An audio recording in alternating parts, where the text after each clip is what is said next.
Hello and welcome to week number 2 of the Saturday Morning Huddle. Kenny Road alongside Billy Beebe getting you ready to recap everything that went down Friday night. We actually have a couple of games today, Saturday afternoon, Saturday night, that we'll tell you about that will be taking place in Stark County. But Billy, what a great week number 2.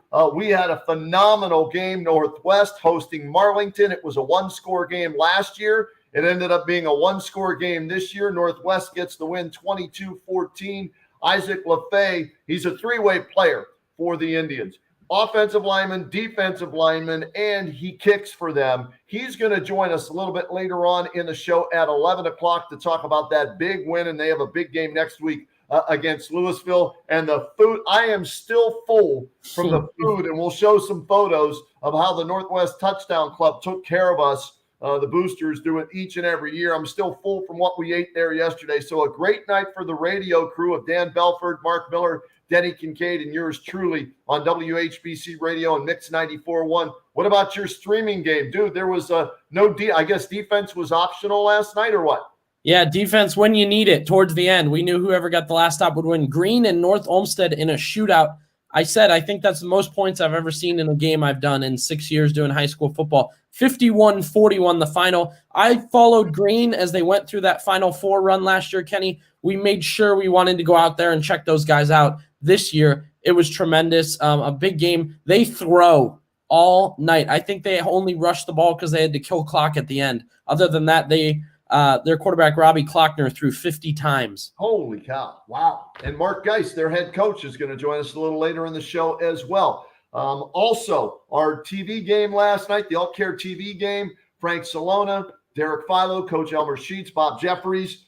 Louisville, unfortunately, comes up on the short end. They're now 0-2. They lose to Poland Seminary 21-10. And so we'll see if the Leopards can bounce back next week against Northwest, or if Northwest gets off to a 3-0 start. But a lot of great games last night. And do we have our first guest ready to rock and roll, Billy? Or are we still waiting on Coach Linda Smith? Because I know he's in film study right now. He said he'd pop out of film study to join us. So as soon as you see him pop out of film study, you let me know, and I'll remind everybody about our schedule of guests for today. Jeff Linda Smith's going to be our leadoff guy here very shortly. Central, an exciting big first win of the season last night over Norwayne, 36-35. He's coming up in a few minutes. We mentioned Mark Geist, the head coach of Green, will join us at 10:35 to talk about their 2-0 start. Tim Goodman from Alliance, they get their first win of the season last night. Tim's going to join us at 10:45 today. As we mentioned, Isaac LaFay, the offensive lineman, defensive lineman, kicker for Northwest. They're 2-0. He'll join us at 11 a.m. And another 2-0 team, and boy, impressive. I think it was 35-0 last night. Dan DeGeorge and the Lake Blue Streaks get it done, and he'll join us at 11:15 a.m. To talk about a 2-0 start. But let's go to the man who rolled the dice last night, okay? It was a close game. It was nip and tuck. It was back and forth. And Jeff Linda Smith joins us right now here on the Saturday Morning Huddle. Coach, thanks for making time for us. How are you this morning? I'm doing fine. Appreciate being on. Hey, thanks. Jumping out of film study for a few minutes to give us a few minutes, Coach. And I want to go right down to it, Coach.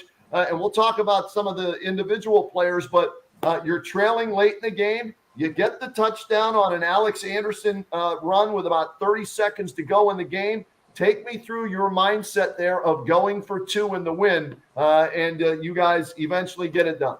Yeah, I think the drive came started about minute 48, down 7. And, the whole drive, you don't want to get ahead of it. But we got a couple of big plays, and, that game's just back and forth. And I always think, and we work a lot in the summer on 2-point conversions. We work a period every Wednesday on 2-point conversions. And just my mindset is this: at certain times, you got 3 yards, guys. You want one play to win the game? I'll take that anytime. And I know probably maybe the odds aren't very good. I've had people tell me maybe it's better to go to overtime. But I just think you work so hard and you're in a battle and you got 3 yards, one play to win it. I'll take it anytime. Coach, I was at a similar game to yours last night, kind of a shootout towards the end, a lot of points being scored. Is it the defense you talk more to, or the offense in a locked-in game like that? Well, I do a lot of talking as the game goes on at both sides, all three phases, and even my buddies in the stripes, I do some talking to. But we knew we were going to be in a shootout just because of Norway and their offense. They returned everybody from last year. They're skilled kids. Their quarterback is really, really good, good speed. We really wanted to try to control him, and we did at times. He made some big plays on us, but we talked to our defense probably a little bit more than our offense and try to make them earn some things. And we eliminated their big plays, but both teams had such great long drives throughout the game that it was just an incredible game to be a part of. Jeff Trucker Lindesmith joining us here on the Saturday Morning Huddle. They get their first win of the season, 36-35 on the road at Norway. Trucker at Perry, at Norway. Boy, you talk about a barometer right out of the gate the first 2 weeks to find out what your team's all about. Two tough opponents. You split them. What have you learned about your team in 2 weeks? Yeah, I think we made a step forward from week 1 to week 2. I think we had to make some adjustments defensively. You're going to say, well, geez, you gave up 35 points, but we did some things a lot better. Our angles were there. I thought our pursuit, I thought some things we did better than we did at Perry. We were a little bit more physical. Perry taught us a little bit of physical battle, especially on their offensive line to our defense. It doesn't get any easier. We'll probably play arguably the best team on our schedule next week in South Range, and just a great program that a lot of people around here don't know too much about, but we've played them for years. They could have been in the state finals probably the last 3 years if it wasn't for New Middletown Springfield. And that great quarterback they had last year. So right. It gets harder and harder every week, but that's fun. We went to work this morning at 7 and got things cleaned up by about 1 a.m. here in the locker room, and off we went. So it's fun that way. But, I think we got better. And our big focus as a coaching staff was to take a big step forward from where we were week 1 to week 2. I thought at Perry we were pretty good offensively at times. The fourth quarter, we did not execute as well, and our kids realized they kind of rushed things a little bit. Everybody talks about Jack Talkington, our quarterback.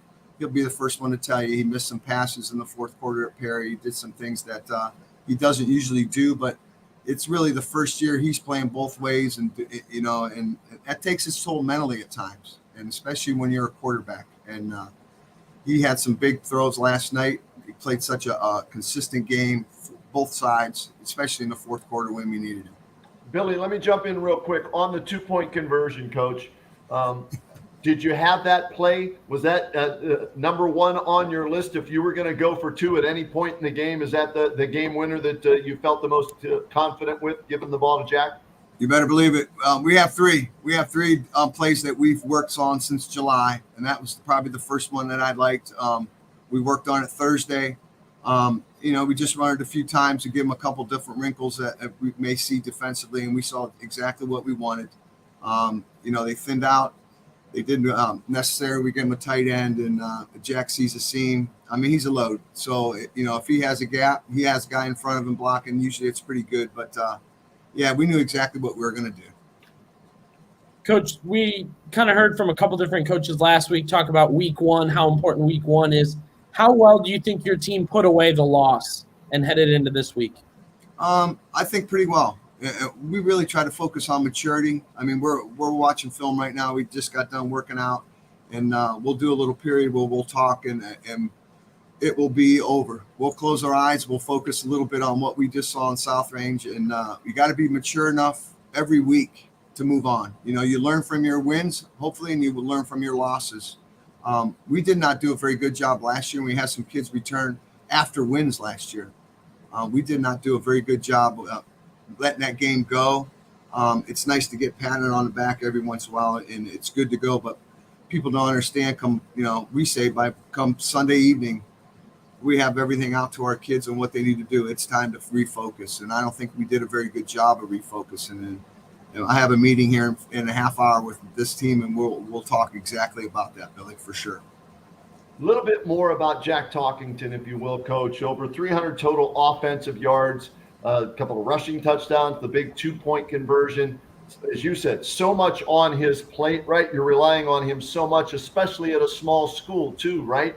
So what makes him, besides being 6'2", 220 and a senior, What makes him a special player for you? He studies the game and he loves the game. Plays with great passion. A lot of people like to play hard and go out there, but you got to have something from the heart, and he does that. He's incredible that way. Understands his mistakes right after plays. He's got enough experience to understand what he did maybe wrong and try to correct it. He did a lot of things. He was one of our leading tacklers last night. I think he had 8 solos and 4 assists. He punted also last night one time for 40 yards. So I asked somebody after the game, does that count on his fantasy points when he punts? But nobody seemed to know. But he does a lot of things. And you mentioned it. We got to be smart. We get him out of times in the game, but we don't have talents like that come through our school, very often. And that's any school. And you're talking about a Division I athlete that does so many things that you kind of think you're crazy getting him off the field because he makes so many plays. But we were a little bit better last night with some rotations. We got another linebacker back that was hurt week 1, so that will help us get him off the field a little bit as the year goes on. Yeah, Coach, you talk a lot about, we've talked Jack and we've talked about what you guys kind of did late. Are there some other factors from specific players that you thought played into it last night?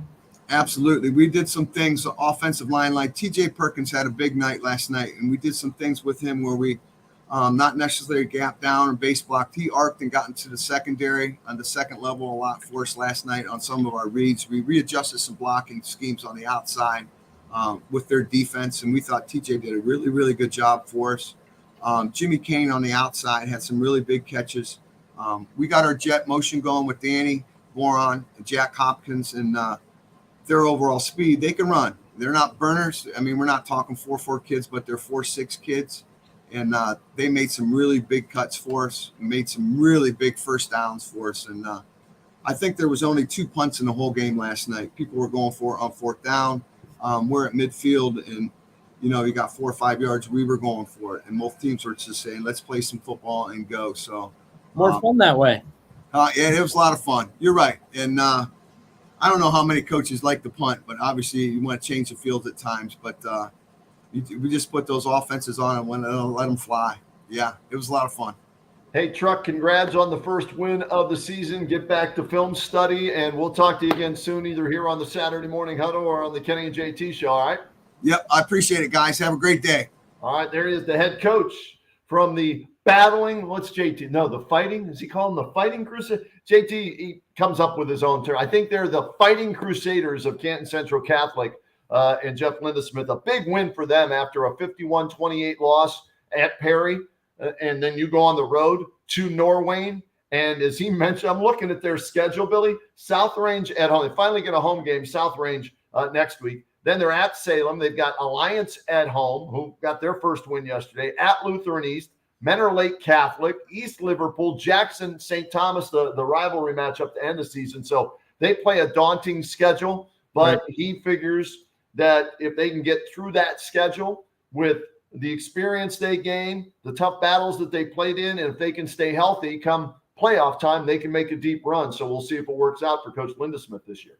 Yeah, well, that's why I really wanted to ask him, Kenny. Week 1, how well did you guys put it away? Did you feel like you kind of put that game away quick? Because you will play a team like Perry of that talent level multiple times this year. And if you take a loss when you thought you might win, or when you thought you really prepared well, when your guys thought you were going to win, can they bounce back the next week? I think we saw right there, that's a team that could have said, man, we already lost. Now we're locked in this battle in a game we thought we might be up a touchdown or two. We're not punting. It's this close, that close. They find a way to get it done. Hopefully they can take that momentum the right way the rest of the season, because we love a good a close game towards the end. And like some of our coaches told us last week, a win's a win by 10 touchdowns or 1 touchdown.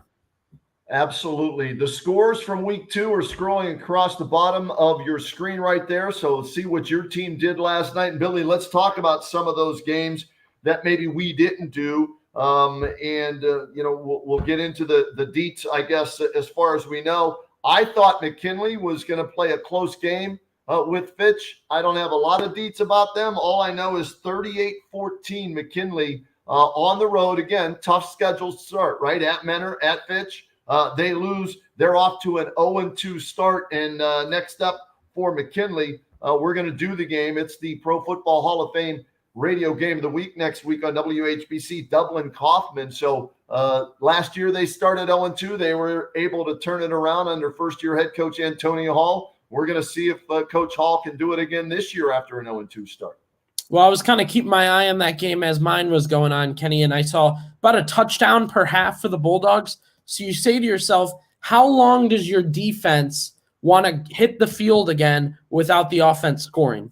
You don't want to put blame on one side of the ball, but that's always been a thing for me as a fan of football and somebody that's broadcasted games. You can see the defense eventually does not want to go back out there after their offense hasn't scored once again. So McKinley, I think the pressure is going to fall on that offense.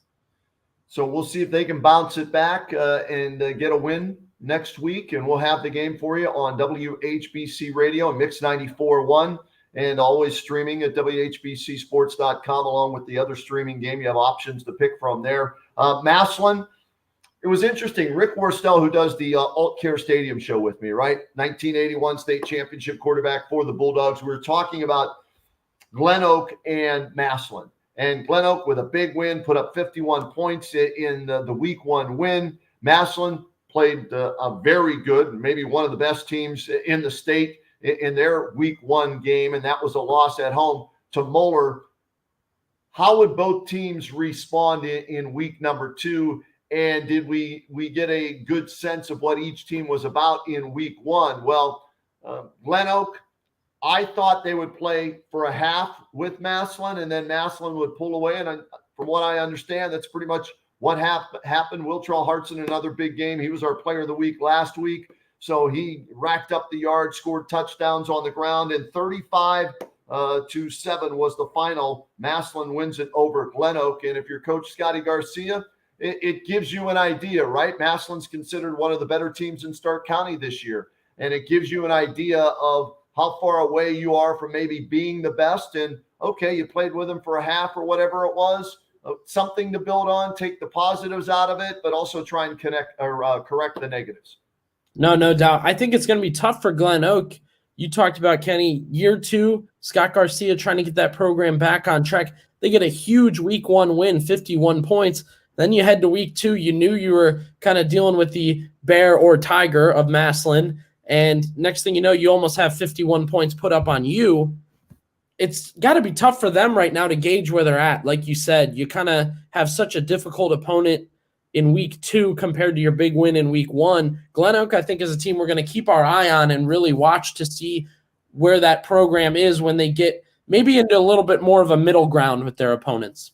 All right, roll some of the other scores on the bottom of the screen there so we get all the games in for everybody. They want to check how their team did last night. You can see them there. The next one I want to talk about, I just see it scrolling across. Mansfield 42, Hoover 9. This was a close game, I guess, in the second half.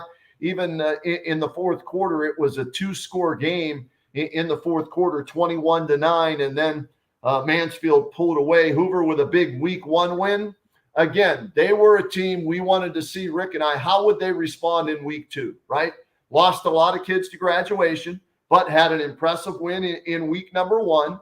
Coach Baum and the kids taking on a very good Mansfield team, and I want to make sure I get this right looking. And by the way, you can get these fantastic pocket schedules. We take them with us everywhere we go. Stop by the radio station, WHBC 550 Market Avenue South. Pick up your pocket schedules for every team, and that's what comes in handy. And this one was a road game. So they beat Bookta last week. They come back. They're on the road at Mansfield. They lose 42-9. And so, again, good week one win, but a better team, good barometer check for you. And now you know you've got some work to do, and not surprising to me because of how many kids they graduated from that Federal League Championship team of a year ago, and some young players taking on new roles.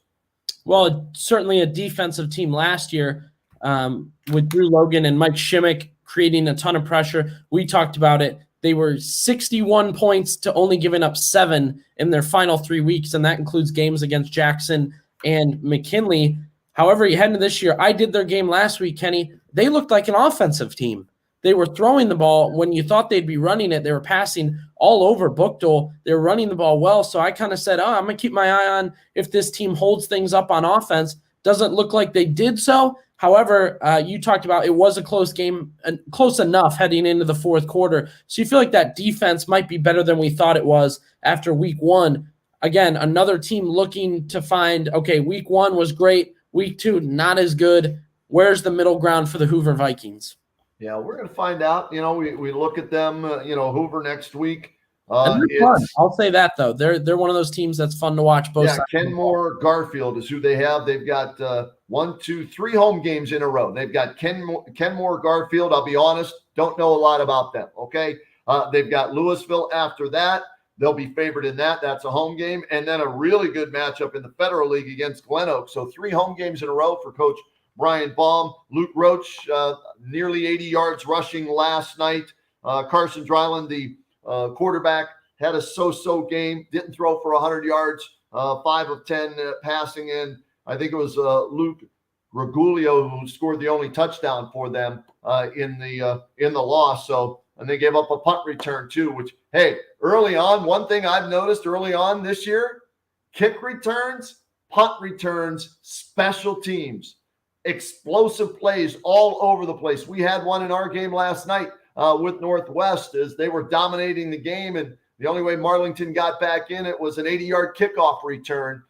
So special teams, I know coaches say they spend a lot of time on special teams. I think some teams need to spend a little bit more time on special teams so there's no leaks in the coverage because guys are running them back at a record pace early in this season. Yeah, I mean, if I can jump into my game at that point then, Kenny, Green and North Olmsted, from the beginning kick, Eric Snell, who was on the call with me last night, we did the math up until the fourth quarter. And again, it was a shootout, probably of about 8 kickoffs. I would say 1 did not start above the 35. So we saw squib kicks, weak kicks, easy returns, guys who would just catch it, look, and they'd already see their lane. Oh, man, I'm starting off at the 45. Green down 2 touchdowns heading into halftime. They scored twice in 2.5 minutes on touchdowns to tie it at 27. That was because, of course, they throw a lot. So they score quick. North Olmsted gets the ball back. They don't stop the clock. And then on a punt, they punt it high and about 15 yards out of bounds, which when you punt out of bounds, the refs are more than likely to give you great field positioning off. I believe it's where it hits in the air or some type of aspect. They've like got to look at the line of whatever they call it, the ball in the air, where it goes out of bounds based on their judgment. And you've got one guy running up the sideline, the other guy telling them when to stop, and that's where they mark it. So essentially they're going to give you a nice, probably in my opinion, about 5 yards more than you thought you were going to get. So next thing you know, Green ties it at 27 because they're starting off again at the North Olmsted 25-yard line. You just talked about special teams is so big. Late in that game, I don't even know what the coaching tactic was for that, to just squib kick and let them start off at the 35. Maybe both teams really didn't have the kicker to put it high and away. Or they were afraid of giving up the bigger play, the kickoff return.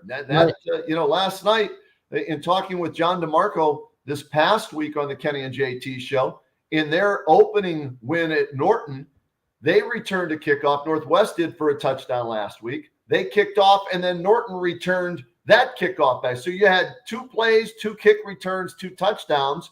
And we brought it up on the broadcast last night at Northwest, said, maybe both teams should be wary of the return game. And sure enough, it was 14-0, looking like a blowout for Northwest. They kick off, and boom. Right back the other way. Who was it? And we'll talk more about it later on. It was Bo Himmelheber, 82-yard kickoff return from Marlington, and it changed the outlook of that game for Marlington because they were getting blowed out, and all of a sudden they come back and tie it up at halftime. Now they did lose eventually to Northwest, but special teams got them back in the game, and it's such a huge factor. Punting, kicking, and the return game is huge these days.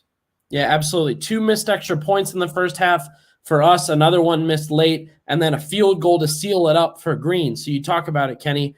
Teams get nervous when they're missing kicks. They get nervous when they're giving up 2 larger returns. North Olmsted starting – it was funny because Green went with a strategy, okay, if they squib it to us and it's not our main return man, we're dropping on the ground. We just want to take that good field position and take it. North Olmsted was the opposite. If they want to kick it to us, and it bounces at the 35, snag that bad boy and grab 10 yards.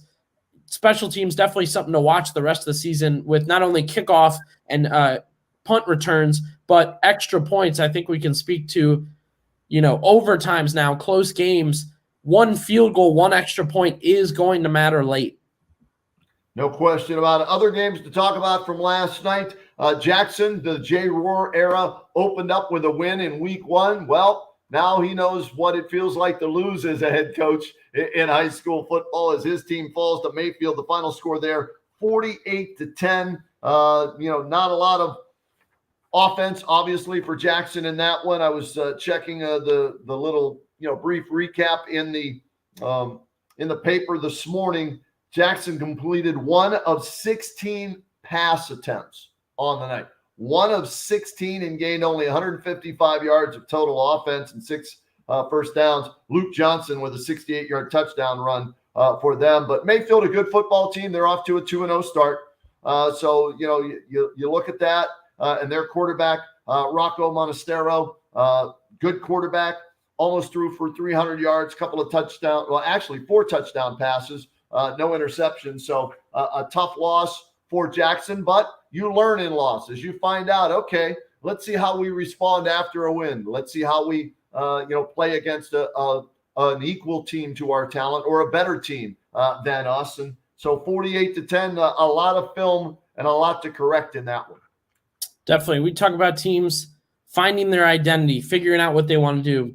They may make a game plan change for next week, Kenny. They may make another one by midway through the year and then the end of the year. Maybe they go completely that this is a Jason Davide offense and they're going to run the ball with Davide all the time. And you felt like their quarterback had a good week last week, but I wondered, I thought that seemed like a lot of passing for him last week. And maybe they're going to gear that down and go more run. And I know that's a quarterback that can run also. So maybe that becomes a full-on run offense. Maybe Coach Rohr knows, hey, that was just a tough opponent that went at our air attack. We're going to stick with our game plan. We're going to talk to Dan DeGeorge from Lake. The Blue Streaks off to a 2-0 start. They beat Maple Heights last night, 35-0 in that one. Alliance gets back on the winning track as they take care of Niles McKinley, 55-28. Tim Goodman, you've got him locked up for a little bit later in the show, correct? 10:45, we'll have Coach Goodman on with us. Yeah, so he'll tell us all about their first win of the season. Crestwood beat Minerva 28-0. Minerva now 0-2 to start the season. Fairless, AJ Sarbaugh, and the Falcons, flying high off to a 2-0 start after they take care of Tusky Valley 40-7. And so let's see, I'm going to do some quick math. 40-7, 31-0. That's easy. 71-7 in the first 2 games for AJ Sarbaugh and his Falcons, who had the best year in school history last year with 9 wins, winning a league championship for the first time since 1979. And yesterday, hold on, where's my pocket schedule? I want to make sure on this one. Let's see, Fairless yesterday, ABC. Do the alphabet, Rhoda. There you go. Yes, it was a home game yesterday, so that meant after the game, 50-yard line, everybody joins hands, the cheerleaders, the band, the football players, the fans, the student section. They had Johnny Cash. I fell into a burning ring of fire. I'm going to stop right there. And they have a blast, man. I love the tradition and the culture that AJ is building there at Fairless. Yeah, talking with, again, Eric Snell was on with me last night, Kenny. He was a running back for McKinley in the late 80s, early 90s, and I was talking to him, I said, man, what a great story Fairless is. I said, they've been tremendous, and I talked about they're scoring big again. They're playing hard defense. He goes, yeah, back then I couldn't have told you where Fairless was. And he goes, now I love it because I'm seeing this is one of the top Stark County teams. They're up there. They're competing. And definitely Coach Sarbaugh, one of those guys, helping those young players and using his seniors very well, kind of keep the momentum. A big year last year, Kenny, but they're doing it again this year. Yeah, absolutely. So keep it going there in Fairless. Tuslaw, an exciting Double overtime win last week for Matt Gulling. They fall to Dalton. Final score there, 48-0. So Tuslaw 1-1. Sandy Valley, Brian Gamble and the guys get their first win over Manchester, 34-15. So congratulations to the Cardinals. East Canton off to an 0-2 start. Spider Miller and the boys need to get it turned around. Hopefully in week 3, they lose to United 55-21. St. Thomas Aquinas, they get blown out yesterday. Smithville 63, St. Thomas Aquinas nothing. And we'll talk more about the game you had here in a second with Green. 2 games today. Perry against Clarkson. Clarkson is a team from Ontario, Canada, and they play all comers in the United States. They've played IMG, I think both Saints in Cleveland, Iggy's, and Ed's. So Perry, a 1-0 record going into that game with their win last week over Central. They'll play at Tom Benson Hall of Fame Stadium today at 2 p.m. if you want to go check that one out. And then Canton South had a rescheduling of a game, and Claymont is who they will host tonight at 7 p.m., and they're looking to get their first win of the season. So good luck to Matt Dennison, Poochie Snyder, and the Wildcats of Canton South tonight. We ready to bring in our next guest, Billy? Go ahead, do it. See you here. Coach, can you hear us? Sure can. Hey, guys. All right. We just can't see Coach, but that's all right. We can hear him fine. Yeah, we can hear him. So we'll just talk to him here on the Saturday morning huddle. We appreciate that, Coach, very much. Congratulations on the win and a 2-0 start, Coach. Let's go there. 2 games in, 2-0. What's been the key coming off such a huge year last year to making sure you maintain, the winning record and you get off to a 2-0 start? Yeah, we've had a lot of kids that we knew could play football that just maybe didn't get an opportunity to play a whole lot last year behind a great senior group. And really, it was the key to success has been taking care of the football the past 2 weeks. We've taken care of the football pretty well, given the opportunities for a lot of young guys to get out there and showcase their abilities. But we stayed pretty simple on both sides of the ball, and have allowed those kids to get out there and go play. Coach, I want to talk about special teams. We mentioned it earlier in the show. Both teams last night, I was there broadcasting, getting great field positioning off the kickoff. What was going on there, and did you guys have a specific game plan for how you wanted to play the squib kicks and kickoffs? Yeah, unfortunately, our kickoff team didn't do such a good job last night, and we immediately saw we had some errors to fix, and we just didn't like what we saw. So we immediately went to a squib kick situation, and I thought in the second half we did a lot better job, covering kicks, but obviously that's not our best effort in special teams. Coach, such a huge year last year. State semifinals, back-to-back weeks. You knock off Hoover and Massillon, but you lose a lot of kids to graduation. Take me through your off season, if you will. Looking at your depth chart and trying to put this team together to maintain the momentum of the program from last year. I think the first thing is that we love is those kids that did not get a chance to play last year. They played an extra 5-6 weeks versus one of the better rosters in the state, and they got to go up against great competition. So not only did we, it was fun playing with those seniors, but those young kids got a lot of reps. So going into the offseason, we felt like we had some young kids that could play, especially in our skill positions that could play. We knew that we've got to shore up some offensive and defensive line spots, but our offseason was pretty good. Obviously, we're going to continue to get stronger and better as the year goes on, and going into next year. You hate to look ahead, but we're very young. We've got a lot of guys who are going to be around for a while.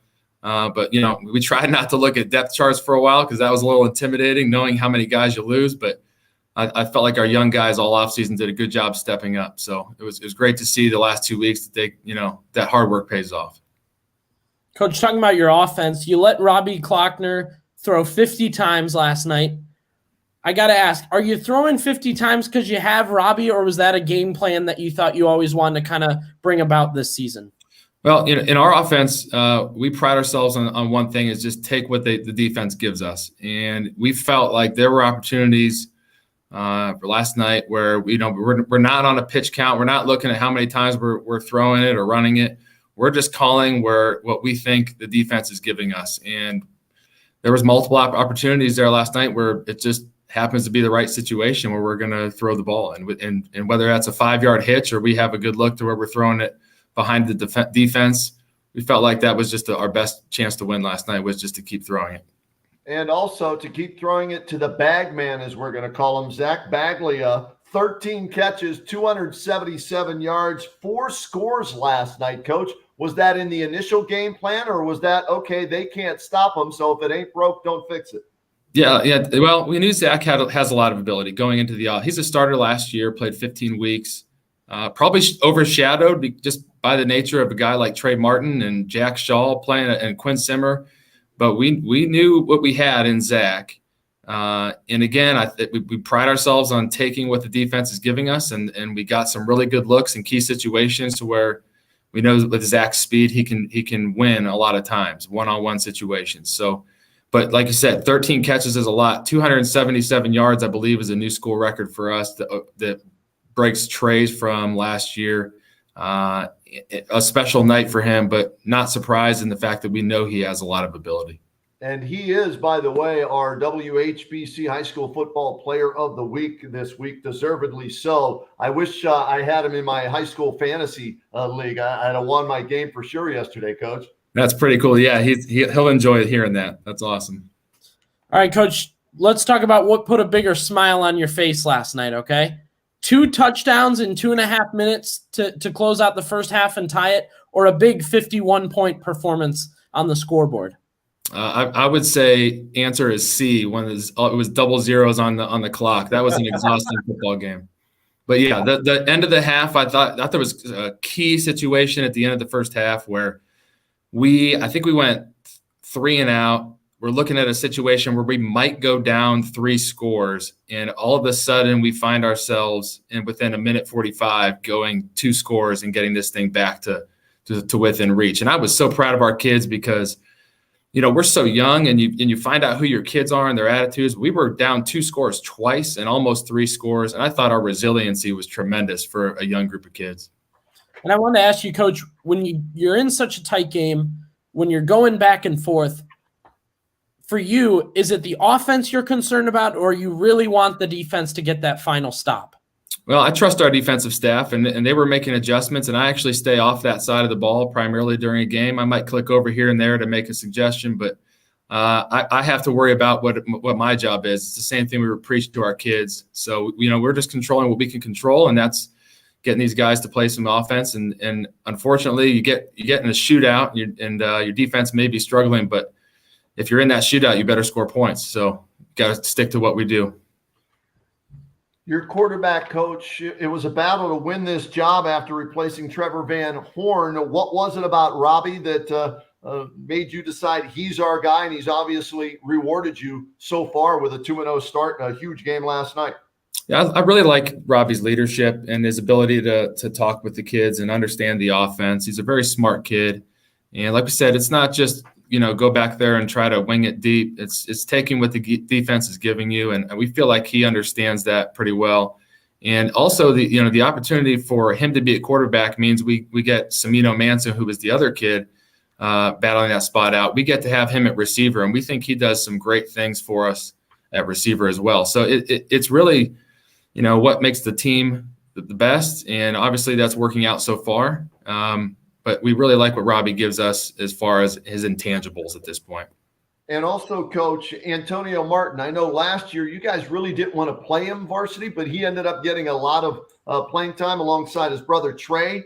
How much has that helped him for this season as he had a couple of touchdowns in the game as well? Yeah, and he's showing his maturity as well. He's, you know, only a sophomore. He's in his 16th or 17th game he's played in his career already. I mean, it's crazy to think, but you know, he's almost a junior basically, because that's almost 2 full seasons of football there. So he's starting to mature, and he's understanding the game, and some leadership is starting to come out of Antonio as well. So for a sophomore, pleasure to have him, and it's great to see some leadership coming out in crucial times. Coach, we've talked a ton about how much you guys have thrown the ball. Now, last night you got 81 degrees, the sun's out, a little bit of perfect kind of cloud cover. When the weather changes, when we get down to the 40, 45 degree, 50 days, when it's cold and there's a little bit of snow, a little bit of rain, do you think we're still going to see the air attack as much? Well, you know, you like to think that you're never going to get bad weather, but we know that there's no way in Ohio you're gonna go through a whole season with that weather we had last night. I know as a play caller and as the head coach, we're going to have to develop our run game. We've got to get better up front, and we've got to develop a little more consistency inside the tackles. But when it comes down to it, we trust our guys to run this offense, and no matter what the weather. I think there was multiple times last year in some really, really, really cold atmospheres. And we still, did a good job offensively. Coach, we appreciate the time this morning. Congratulations on last night's win. Congratulations on the 2-0 start. And nothing but the best. And also, let it be known to Mr. Baglia, he's our player of the week this week. All right. Appreciate it, guys. Thanks for having us on, and we really appreciate your support. All right, there is the head coach for the Green Bulldogs, Mark Geist, checking in with us here on the Saturday Morning Huddle. And we continue with head coaches making an appearance here on the Week 2 edition of the Saturday Morning Huddle. We welcome in the head coach for the Alliance Aviators, who picked up their big win last night, first win of the season, I should say, and happy to have with us right now Tim Goodman, the head coach at Alliance. Coach, thanks for joining us here this morning on the Saturday Morning Huddle. Congrats on the first win last night, a good bounce back from a tough loss in Week 1 against a very good Lake team, as we know. How was practice all week, and how were you able to get your guys to respond and bounce back and get the win this week? Yeah, we had a really good week of practice. Our kids knew the challenge we were up against with Lake. I think they proved themselves again this week with a great win against Maple Heights. So we knew the challenge we had. We thought we played them pretty tough. We thought, we were right there with them the first half, then kind of let it slip away in the second half. So we knew we were on the cusp of some good things here. And I was really proud with how they responded starting Saturday morning and then into the week. And they were really prepared and ready to go. And when that kickoff happened last night at 7:00, we never really looked back. Coach, you're in your second year. What do you feel like you did different this offseason to kind of get things a little different and kind of put your stamp on the team? Yeah, I mean, I actually had an offseason with the guys because I got hired at the end of May last year. So it's kind of hit the ground running when I came in. So we were in the weight room. I think that was the biggest thing is we got a lot stronger in the weight room. That was one thing I thought we lacked in my first year. We weren't really very weight room strong. So we had a great offseason in the weight room. Guys were showing up consistently. Our in-sport athletes lifted as well. And then those guys got a lot more athletic in those other sports. We had a really good track program last year, and our speed is showing on the field right now. So I just thought we had a really good offseason from that standpoint. And then, like you said, that implementation of the culture and our expectations is really starting to take shape, and it's coming into fruition. So those two things I think has been the big change from year 1 to year 2. You've got a couple of the top offensive players in Stark County this year, in your quarterback, Brendan Zerberg, and Caden Davis. So how much fun is it to have those weapons at your disposal, Coach? Because you and I crossed paths with the All-Star game, and you were calling plays for the one side in the All-Star game. So I'm guessing you're excited about calling plays with these two guys, right? Oh, yeah, definitely. And the thing that's nice about it is you have the ability to win games different ways. I think if you look at our Lake stat line, Brendan really carried the team. He threw for over 200, ran for 100 because we knew we were going to be up against it in the box. And then, last night, Caden ran for over 200 yards, and Brendan still had a good game. He threw for 160 yards, but, he was kind of more handing it off. So it's nice because it gives us that flexibility that we can, attack a team differently. And then beyond that, we have Brendan and Caden demand the headlines, but we got all four starting receivers back, and we got a lot of experience back up front. So having that experience, and that's something, from year 1 to year 2, having those guys back that understand the system better has been a lot of fun. Coach, week 1 to week 2, you talked about the players on your offense. You go from your score being in the teens to way up there towards the 50s. What changed? Is there a simple answer for what happened? Yeah, we finished drives. I mean, if you look at the late game, we moved the ball. We got up and down the field, but we would stall out. And that was a big challenge to our guys. Hey, finish drives. And we did that. And that I think, we had 42 in the first half and then come out in the second half and capped it off. So I think that was the simple answers. We just finished in the end zone last night. All right, what about defensively, Coach? You go from giving up 41, and again, Lake's a very good team, as we're finding out. They're 2-0, so it's a good early test for you. But you go from giving up 41 to 28, making strides there. Where was the change, I guess, seen there? Yeah, I think we just won the line of scrimmage. I think that was the biggest change, is that our defensive line played a really, really good job. We were able to, we did pretty well against the run, and then we were able to get some pressure on the quarterback. We didn't do a good enough job versus Lake getting any pressure on their Qs, and both those guys torched us. So we did a better job up front in those two aspects, and then we did a better job getting guys on the ground. We had a lot of missed tackles versus Lake. We had some last night, but we really reined it in towards the end of the first half and into the second half. So I think those two things were the big improvement defensively. Talking about offense, talking about defense, you're kind of switching week to week at this point off the loss and the win. Do you guys feel like you're an offensive team, or do you feel like a defensive team?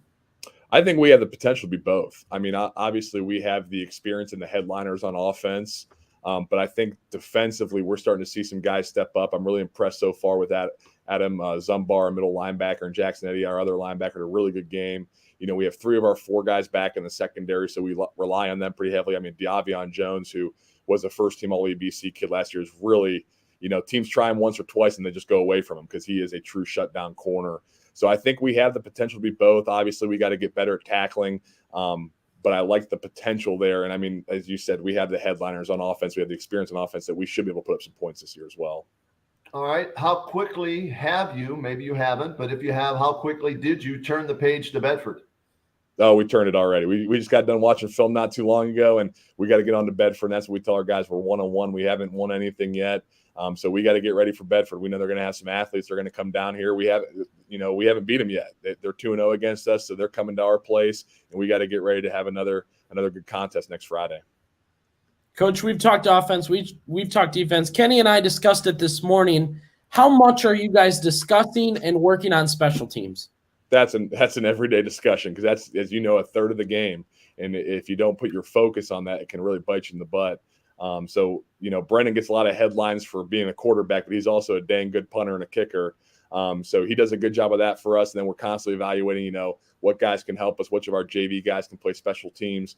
And we're just trying to win the field position battle with that. So that, it's a constant discussion. How tough is that, Coach? The coverage teams? The return teams get all the glory because you score a touchdown on a punt return or a kick return or field goal, extra point, 2-point conversion, right? But the coverage teams on kickoff and punts, how do you determine which guys are right for that role and are going to help you not give up big yards and flip the field? Yeah, I think first off, you're always looking for effort guys. I mean, special teams to me is all about effort. It's a 1-2. So you're looking for guys that want to be on it, that want to give you the effort. A lot of times you can find those diamond in the rough younger kids that, just want to get on the field on a Friday night.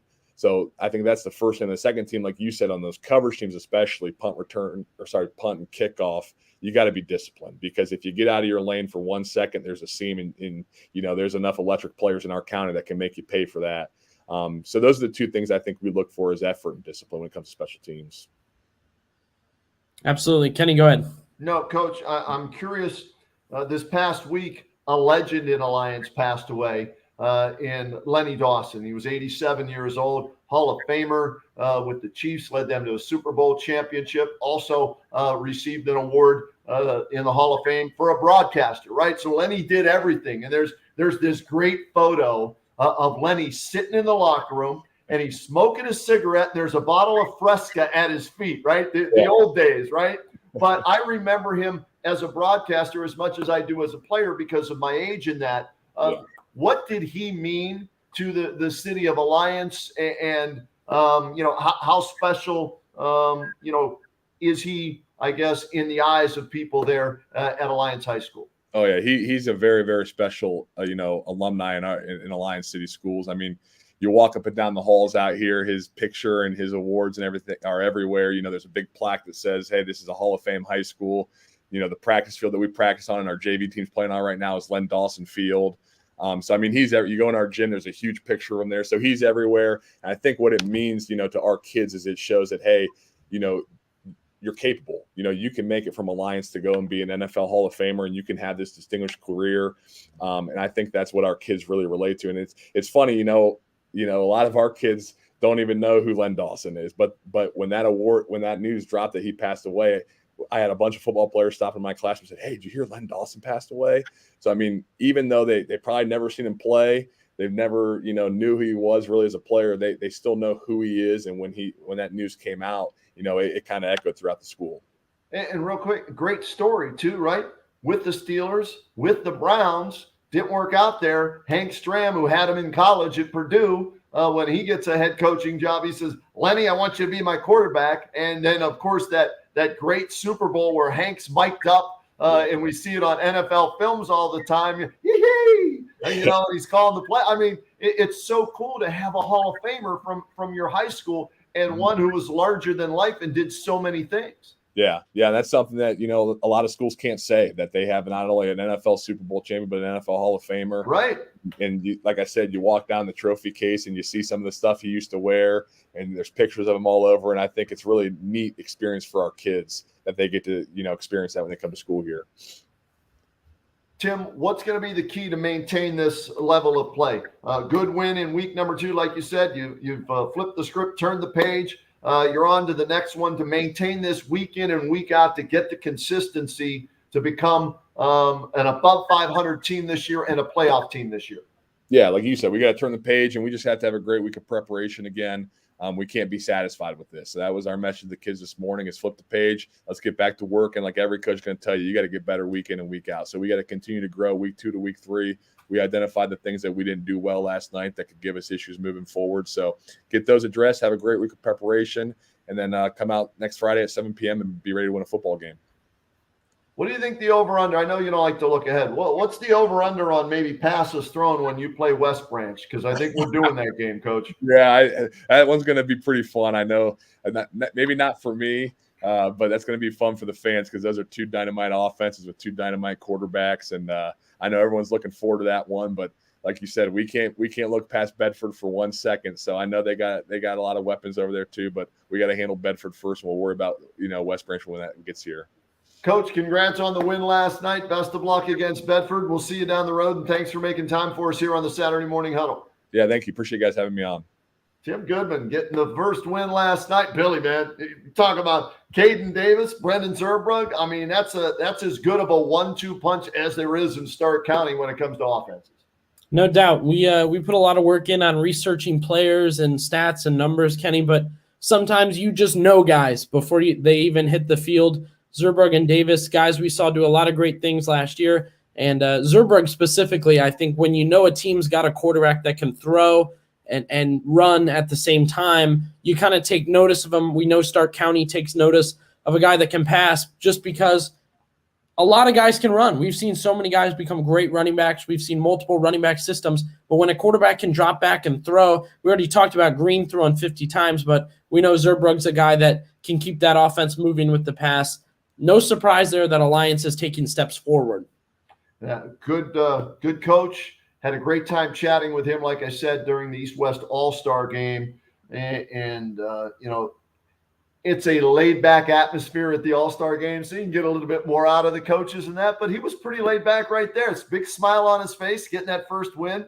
They were only 3-7 last year. There are high expectations for the Aviators this year. So he's feeling good about himself, but his team, they know they're going to be in for a test. He said, look, we're 0-2 against Bedford. We want to beat them. That's next on the docket for us. And so they're going to have to step their game up if they want to get that win against Bedford next week.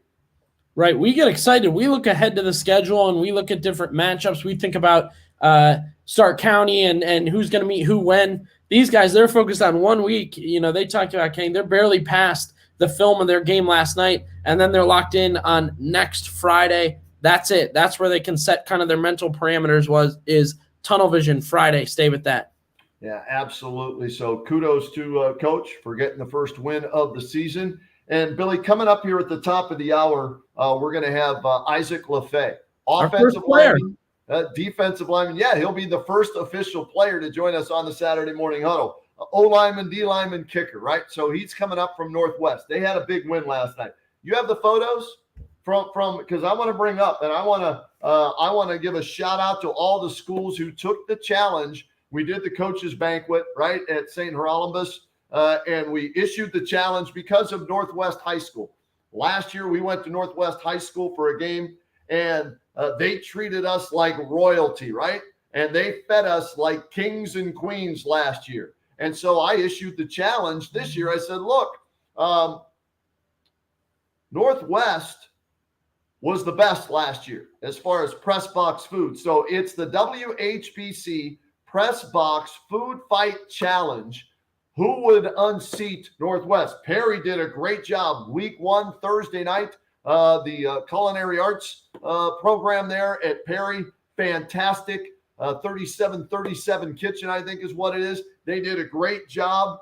Maslin, so-so. Let's be honest, a hot dog, a cookie, and a bottle of water. But hey, they provided something which, was great. But we were at Northwest last night, and you're putting the picture. Run them again, man. I want to tell everyone. Okay, leave that one up. From left to right on your screen here, people, if you're watching, right? On the far left, chicken marsala. Next to the chicken marsala was the stuffed pork. No, leave that up there. Oh, there's the chicken marsala. All right, you got the individuals? All right. Yeah. Chicken marsala. Stuffed pork loin was next, right there, okay? And then we had honey roasted Brussels sprouts and garlic mashed potatoes for our meal. And you see some rolls over there as well. And this was all courtesy from At Your Table Cafe.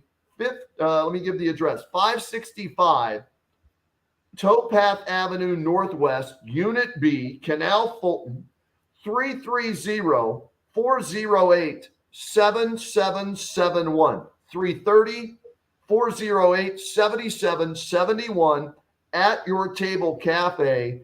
James DeGia, Karen DeGia, they are the owners of the restaurant. Karen is the cook. James brought the food to the press box, and he's involved with the, Northwest High School and the football program. And there was our dessert tray as well. Billy, okay, they were number 1 last year. They set the bar extremely high, and they are number 1 again this year through 2 weeks. All right. And so whether you got us on radio, whether you've got us on TV, whether you've got us with the streaming game, if WHBC's coming, you want to be included when we rank the top 10 at the end of the year, press box foods, I guess, right? Meals, feasts, then feed the guys. And we'll give you some love, your restaurants, your culinary arts program, whatever it is, press box food, whoever it is. But right now, Northwest at number 1, Perry right there at number 2. And we've only been in it 2 weeks. So we'll see. Next week, we're at McKinley. I have no idea what to expect at McKinley High School, if anything. We'll see. Hopefully, they take the challenge. Antonio Hall and his staff, I know they got bigger fish to fry, pun intended, because they're 0-2. They want to get a win. But, we'll see if we can get the word out there. Where are you next week with your WHBCsports.com streaming game, Billy? I'm going to Northwest. So You're going to Northwest. Oh, well, I hope for the same energy. I'll have to see if Rick Wright, let's see if they can do it 2 weeks in a row and feed you as well. But unbelievable. And the guys in the press box were like, holy cow. And we're like, hey, you're welcome.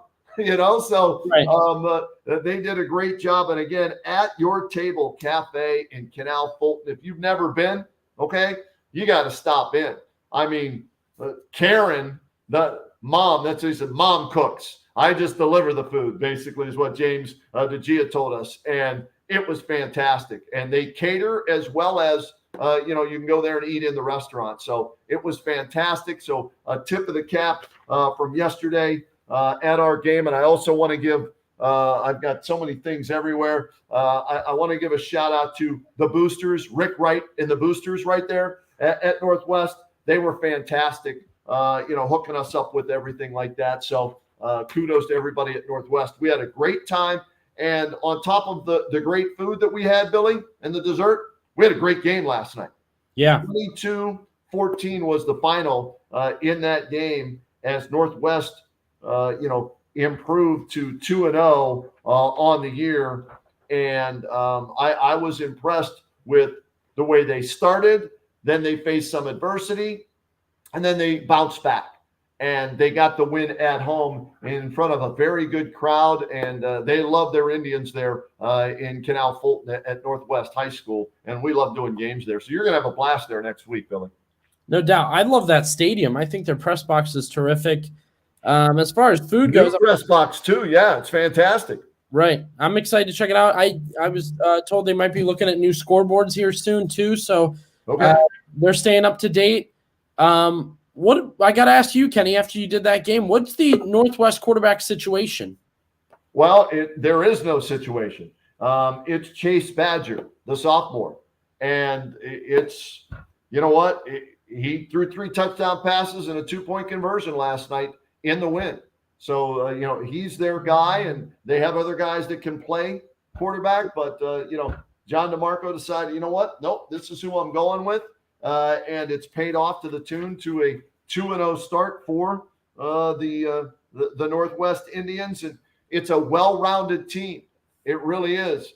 Quarterback, running back, offensive line, defensive line, the secondary with some interceptions in that last night. And let's bring in right now, Billy, our first ever player on the Saturday morning huddle here with WHBC.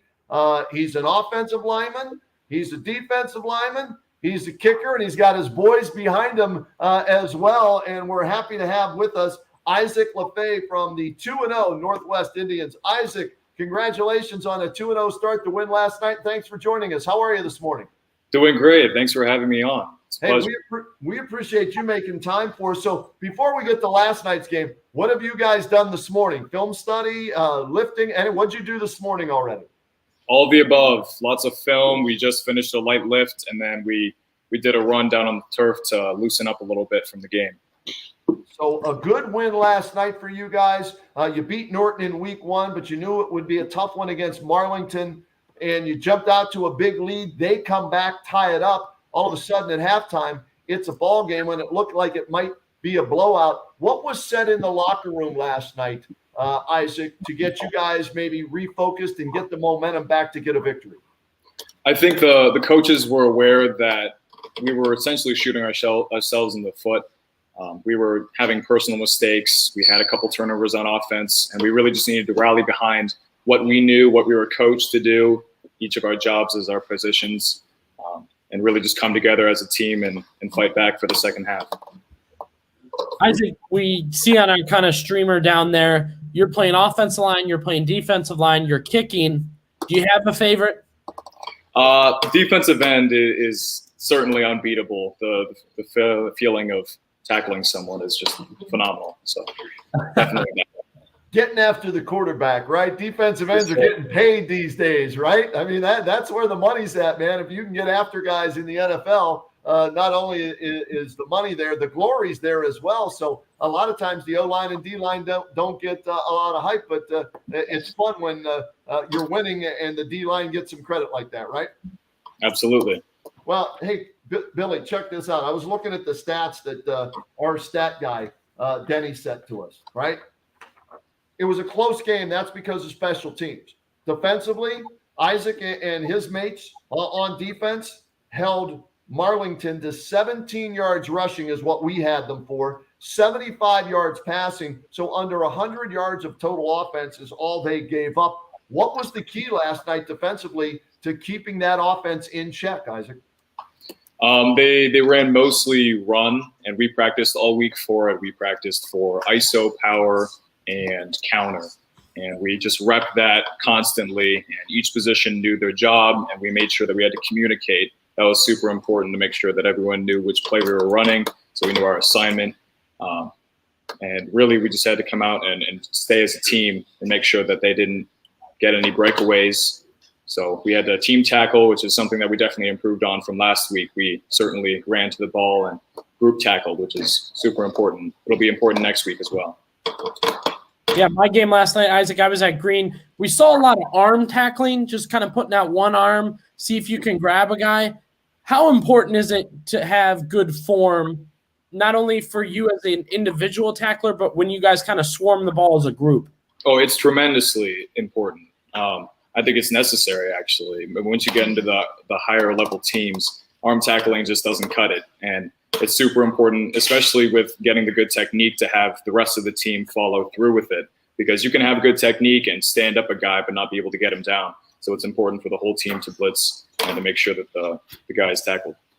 All right, Billy, get the first highlight ready. We're going to have some fun with you, Isaac, all right? Since you're an offensive lineman, which position on the O-line do you play?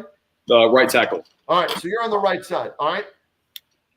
Scoreless game, 2nd and 31 from your own 22-yard line yesterday, right? And here, I'm shooting video of this. I'm standing on your sidelines, right? I want you to watch this and first of all, take us through the play call in the huddle there, as it was the screen, and everything, but then the execution of it, and you'll be able to see it on the screen here from my vantage point. Go ahead, roll that, Billy, and take us through this play, Isaac, from your standpoint.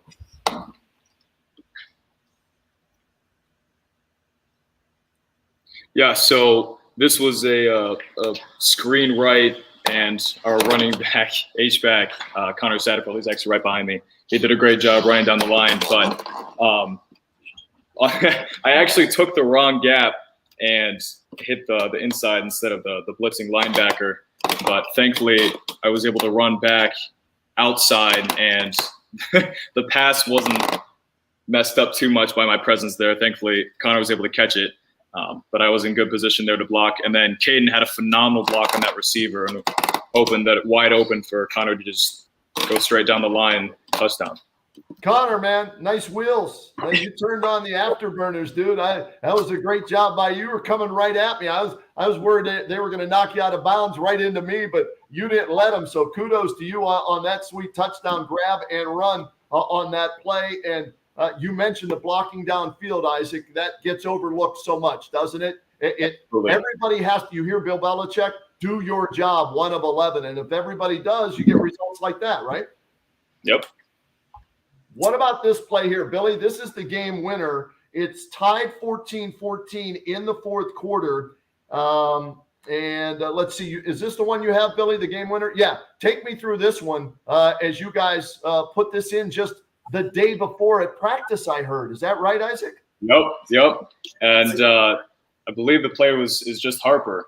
So that's what the call is for. And Noah Harper, the receiver who was able to make the touchdown, that's who it's for. It was solely around him, and he ran H-back. It was just a straight pop. He was able to catch it, and he's a phenomenal athlete, so he was able to get right into the end zone for us. Yeah, was that flag on you guys? Offsetting penalties. Okay. So no harm, no foul at that point, right? So he had a 4th and 10 touchdown grab earlier in the game, and then he gets the game winner, what turns out to be the game winner there. And he's coming off an ACL injury from a year ago. Coach told me he may not even be 100% yet. That's scary if he's not 100% yet, and he's doing that, right? Yeah, we're excited to have him back for sure, and he's been able to do a great job for us so far. If he keeps improving, especially with his previous injury, if he keeps helping and improving his knee, getting better, that'll be huge for us later. And how about a sophomore quarterback, Chase Badger, and the job that he's done? I know there was a battle for the job, and you guys have a number of guys that could play quarterback, but to have a sophomore in the first 2 weeks stepping in and doing what he's done, and you're off to a 2-0 start, what is it about Chase that you guys, have confidence in him as a senior class and as a team, and just what he's been capable of? I think as a team, we've been trying to focus on unity and focus on trust in each other. And Chase has been able to step up and do a phenomenal job so far. With the first 2 weeks, he's really gotten into the role and taken responsibility for it. And he knows his plays, he knows how to run it, and he takes criticism very well, and he learns from his coaches. He's very coachable, which is something that's incredibly important at the quarterback position. So he's been doing a great job for us, and hopefully we'll be able to continue it with each week. He was our player of the game last night, Billy, by the way. Chase went 8 for 11. That's pretty good accuracy. 192 yards, 3 touchdowns, and a 2-point conversion real quick. The reason he threw that 2-point conversion, you're the kicker. You kicked the first 2 extra points. You were a little cramping, I guess, is the best way to put it, right? And you guys had to go for 2. Yep. And thankfully, the offense was able to deliver on the 2-point conversion, which was super important. Go ahead, Billy. Isaac, you got the guys with you there? Does playing offensive line, defense line, does that mean you're the one hitting the weight room the hardest? No. Oh, there it is. Yeah. Who's winning the award for working the hardest in the weight room? Definitely Jimmy Cunningham. I'll show you both. Where's Right Jimmy at?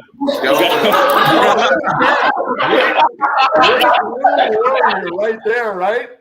The guns, he's showing. Hey, give me that again. Let's see him one more time. So, Come back.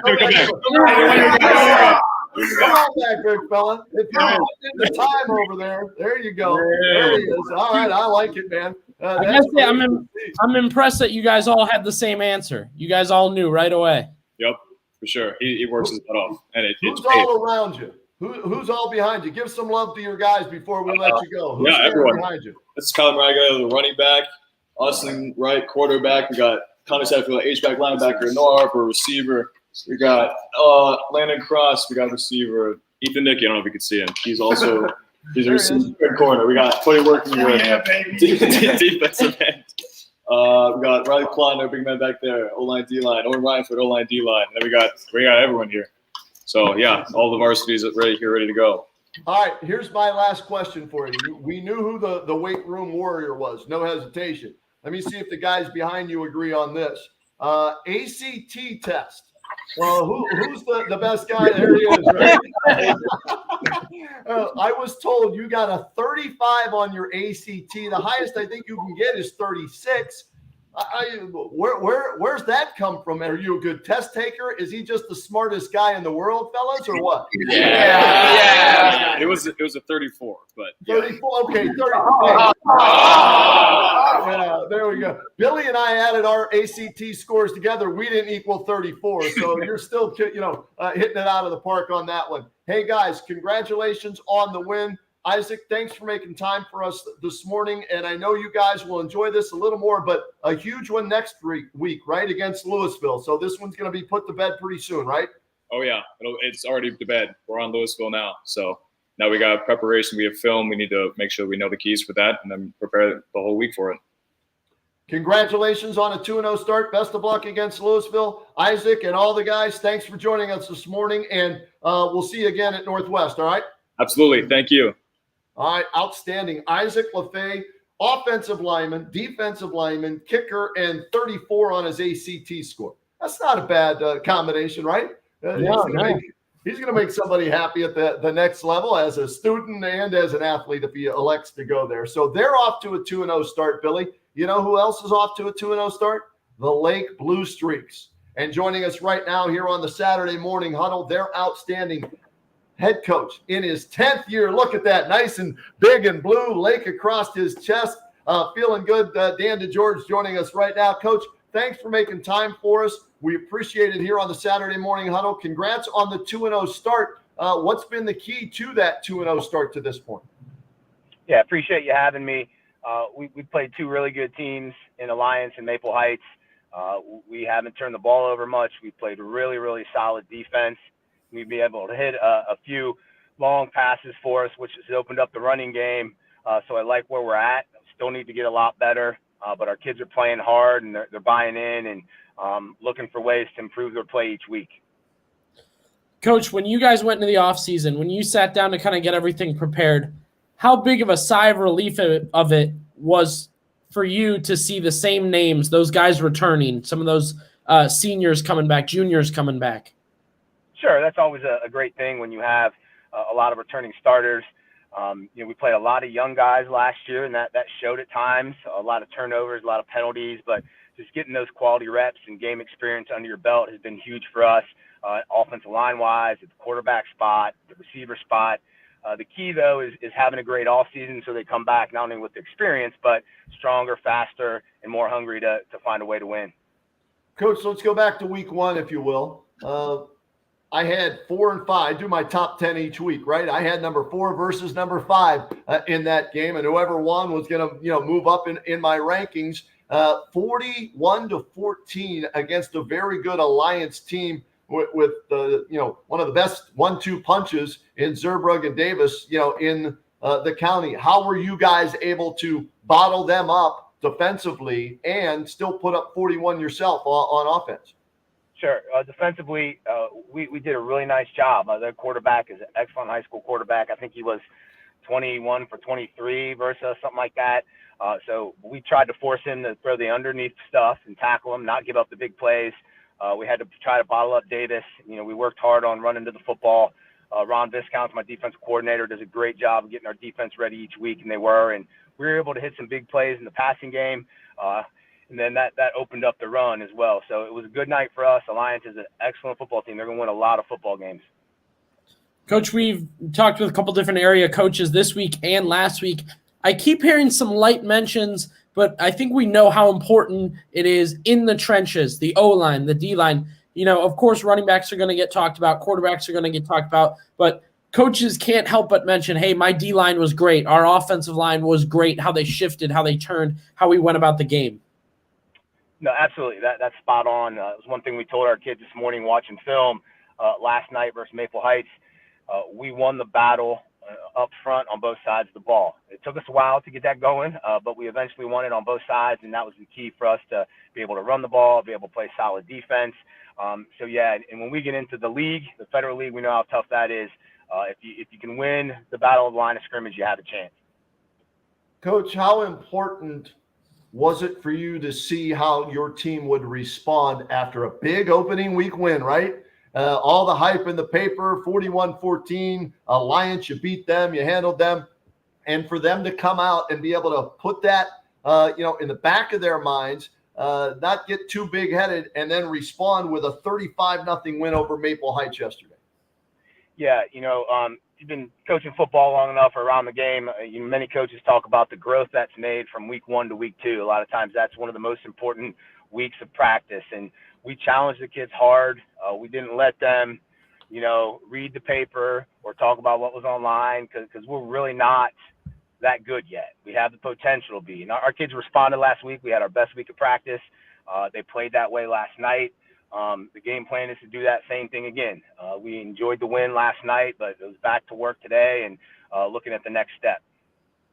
Coach, you said made the improvements from week 1 to week 2. What is something you've seen that you like and one thing you really want to see change as the season goes on? Sure. Last week offensively, we had a really good week, particularly up front. Against Alliance, we ran the ball okay at times, but we were more blocking for 3 seconds. So we talked a lot last week about every play needs to be 6 seconds, and our linemen started buying into that. Last night we turned the ball over twice, and we need to make sure we clean that up. We can't afford to do that and still win football games moving forward, so we'll concentrate on that a lot this week. Cal Jarvis at quarterback, how important is he to your team this year, Coach? A senior, somebody that has experience, and I'm guessing you feel you can count on him no matter the situation or how much pressure is in his face. Sure. Cal's actually a junior, but he's doing a great job for us. We threw him to the Wolves last year as a sophomore, started all 11 games for us as a sophomore, and made a huge jump in the offseason, got stronger, got faster. Is understanding the game, studied a lot of film. He was 5 for 5 last night. We only threw the ball 7 times. Our other quarterback, Will Butler, who's doing a great job as well. We're playing them both, alternating series. They both have bought into it. Our quarterback play has been huge. We also brought in Mark Gulling, who was a former head coach at Marlington. He's helping us out with quarterbacks on the offensive side, so that's been a really nice addition for us as well. Blessed to have a really good staff, but our quarterbacks have done some really nice things. Need to keep finding ways to get better, and we'll do that. My bad. Solberger, the running back's your senior. He's your go-to guy on the ground as well. Sure. His role in that offense, how important is he to balance that passing attack with the running game? Absolutely. We want to run the football. There's no secret to that. And Matthew has gotten progressively better each year. He's learning how to be okay with that 4 or 5 yard gain, which ultimately keeps our offense on the field. It moves the chains. It keeps the other team's offense on the sidelines, which is really what we want to do. We love scoring long plays, but if we can go on a 12, 14-play drive where we're running it 12 times, that's where we want to live for sure. And Matthew's tough. He's one of the hardest runners we've had, continues to get better each week. Coach, we get to highlight players. We get to talk to you. Talk a little bit about your staff. I know you mentioned Coach Gulling. I wanted to get to that, but I know you've got a lot of guys working for you. You have coordinators, you have position players. Talk about what those guys are doing to help your success. Sure. Again, blessed with a very good staff. A lot of guys have been with me my duration as head coach. Most of them, either teach or went and played at Lake previously. On the defensive side, Ron Viscount, who's been around forever, was defense coordinator under Coach Durbin for many years, head coach at Copley. He's our DC, puts tons and tons of time into it.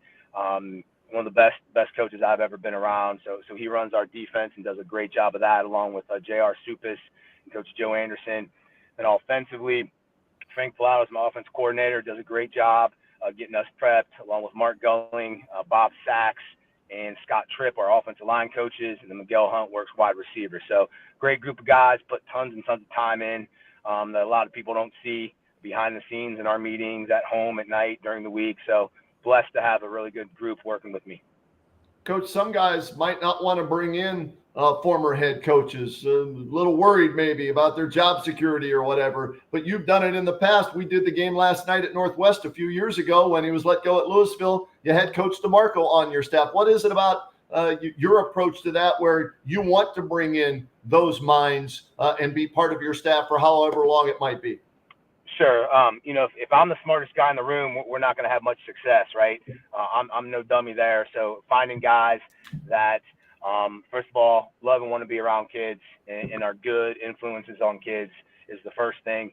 And then guys that really love football and want to coach football and do it the way that we like to do it, I welcome that. So, again, Coach DeMarco years ago, the day I found out he wasn't returning to Louisville, I called him that night and offered him a job for sure. And we miss him, and I'm glad he's doing well. Best of luck to him. But, yeah, Coach Gulling actually lives in Uniontown. His son just started kindergarten, so it's a nice fit. He's right there locally. His family lives there. Kids are going to go to Lake, so it's been a really nice fit.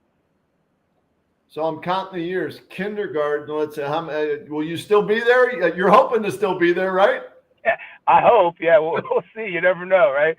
No, there's no other place I'd rather be, that's for sure. Coach, what's it going to take this year? 5-5 last year, right? And what's it going to take for you guys this year to better that record, be a playoff team, and continue this momentum, this run that you're on right now? Yeah, and that's no secret. That's what we want. We want to win a lot of football games, and we want to go on a long playoff run. And obviously getting better every day and practicing hard and learning from your mistakes is a key to that. Putting a lot of time in. And then the other thing is you got to have the ball bounce your way. You got to try to avoid some major injuries, which unfortunately at this point we haven't. We got some guys banged up. Our all-around best player, Ty Miller, hasn't played in a game yet. We're hoping to get him back week 4 or 5. We lost a couple guys last night. Unfortunately, that other guys are just going to have to step up. So the key is having your backup guys ready. It's the one thing about this game I don't like is the injuries that happen to the kids that you love. And you hate to see that. You hate to see kids not be able to play and be involved in something that they love. But so staying healthy is a huge part of it. And then not turning the ball over and, again, avoiding penalties, all those things that good quality teams do. You just have to consistently do that every Friday night. We call it the FIPS, Billy. I don't know if you know what the FIPS are. Coach knows. Fumbles, interceptions, penalties. The FIPS drive coaches absolutely crazy along with injuries. Right, Coach? Absolutely. That is spot on. Yeah, no question. All right, real quick before we let you go, I'm looking at your schedule. Akron East this week. You're at home again. What can you tell us real quick about them? What's it going to take for you guys to start 3-0? Yeah, they're real similar to our first two opponents. Very, very athletic. East has some very big and active linemen on both sides of the ball, so we got to win the battle in the trenches. The key for us will be, like you just mentioned, not turning the ball over. Forcing them into some turnovers and some penalties. If we play a real clean game on our end, win that special teams battle, which is huge for us, that was a big help last night for us, then we got a chance. If we come out sloppy and don't take care of the football, they can take it to us because they have some really good athletes that can run. Victory bell was rung last night, correct? It was, yes, definitely. Yeah, first home win of the season, hopefully not the last. 2-0 start. And I'll give everybody a little sneak peek at Ken's top 10 this week. Your Lake Blue Streaks, I'll just say this, look for it. They're going to be in the top 3 this week in Ken's top 10 as we release that Monday morning. Coach, congratulations on the great start. Keep it going. We'll talk to you down the road, and thanks for joining us here on the Saturday Morning Huddle. Thank you. Appreciate what you guys do. Rock 'em. There we go. Love that guy, man. 10 years now at Lake. 10 years. Longest tenured coach. Scotty Garcia, yeah, he's been at, Glen Oak for a number of years, right? But he took a hiatus. He was off Right, for a couple of years, 10 straight years, longest tenured coach in Stark County that we cover, Billy. So I'm happy for Dan DeGeorge, and I hope they can continue, to have a great season like this. We've seen them start fast in the past, but then they get into the rigors of the Federal League, right? Week in and week out. And like he said, the injuries pile up and everything. So I'm curious to see if they can maintain this throughout the year. Yeah, Coach had a comment there. You guys talked about the FIPS, and he talked about that's something he wanted to get corrected. I was at a game for them last year, Kenny. They could not commit a penalty on the run. So it's great to see this season. That's one thing that he's emphasized them. He's corrected. And if you're going to run the ball, false starts, holding can't happen. We saw it a little bit last night in my game, but Lake, it's great to see Coach DeGeorge putting an emphasis on we're not going to commit penalties. We know how much it can hurt us, and obviously that's contributing to the 2-0 success.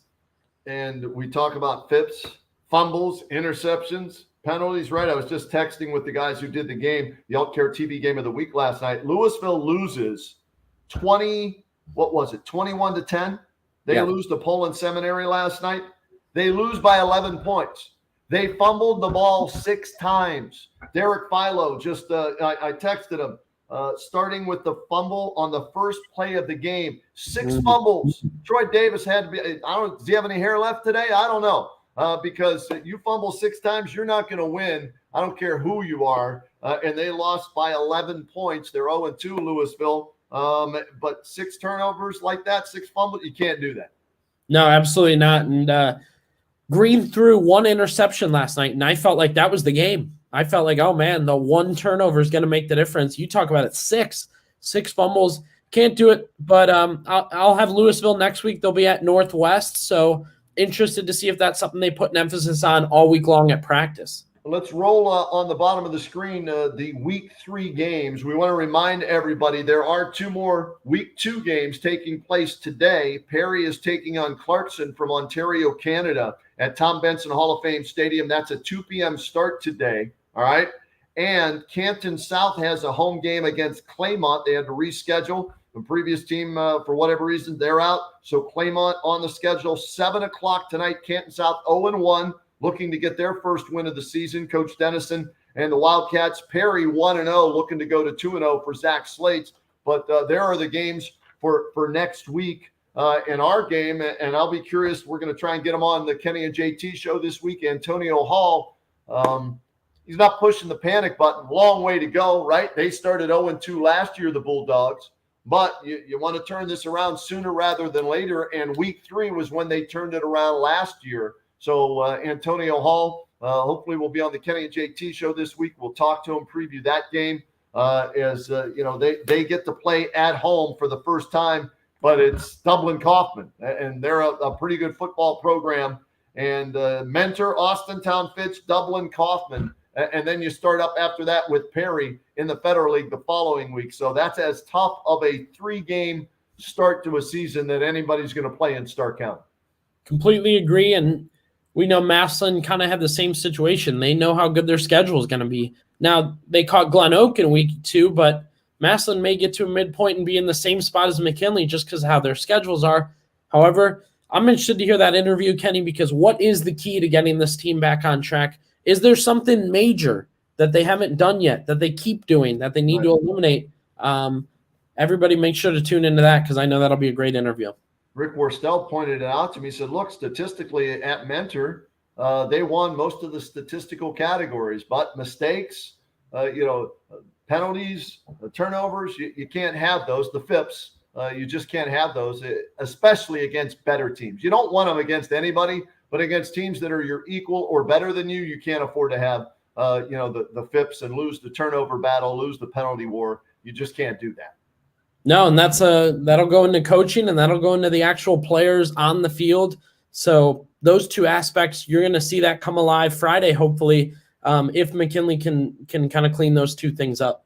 And you're seeing across the bottom of the screen, start it with the first page, Billy. The games next week, Bedford Alliance, we've talked about that one. There's the Coffin at McKinley game. We'll be doing the Pro Football Hall of Fame game of the week. East Canton looking for their first win. Glen Oak against Fitch. Fitch did a number on McKinley. South Range and Central. That's going to be a tough one for Trucker. Fairless looking to go 3-0. Green and Talmadge. I left the N off. My bad. Lake against Akron East. And then we look at these games. Hoover looking to get above 500.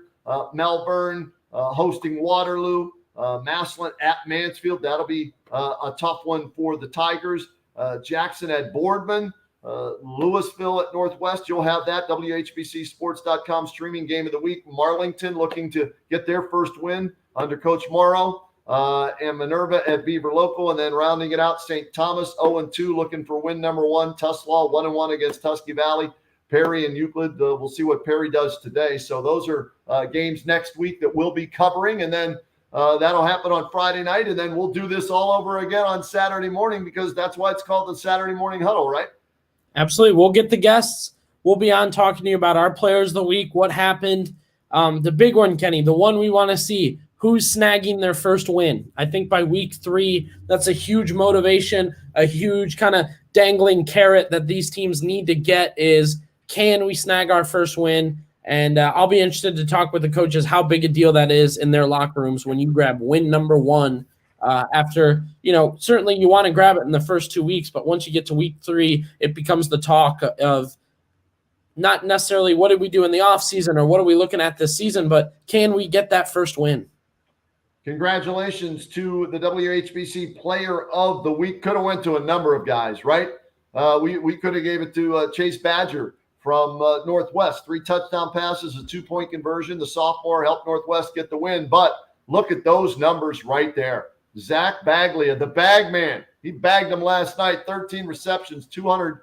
Does that say 27? It does, Billy. It's 277 yards, not 227. It's 277. And that's on me, Baglia, and 4 touchdowns for him. So he's our WHBC Player of the Week. Congratulations to him. And we want to thank all of our guests today. Jeff Lindesmith, head coach at Central Catholic, joined us. They got their first win. Trucker, thanks for coming on the Saturday Morning Huddle. Mark Geis, Green, they're off to a 2-0 start. Tim Goodman got their first win at Alliance. They're 1-1.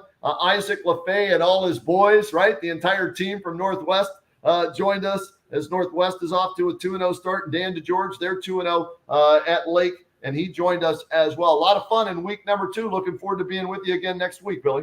No doubt. I'm excited. We'll get another great guest list for everybody. I like the player aspect, Kenny. We get the players in here and talk with them, and we'll take that week by week too, see who we can get on here and talk a little more than they get to as usual. We weren't expecting the other guests that we got with Isaac LaFay, but that was fun. Love it. Oh, hey, they knew the smartest guy in that room was Isaac LaFay with that 34 on his ATC score, but I loved how they knew who the weight room warrior was too, who pounds the iron more than anybody there. So that's fun. We'll try and get as many players on as the coaches will let us. We hope you enjoy what we call the Saturday Morning Huddle. We'll do it each and every Saturday morning, recapping what you love the most in Stark County, and that's high school football. Billy, have a great week, and we'll talk to you next week. All right, bud? You too, partner. Thanks, everybody.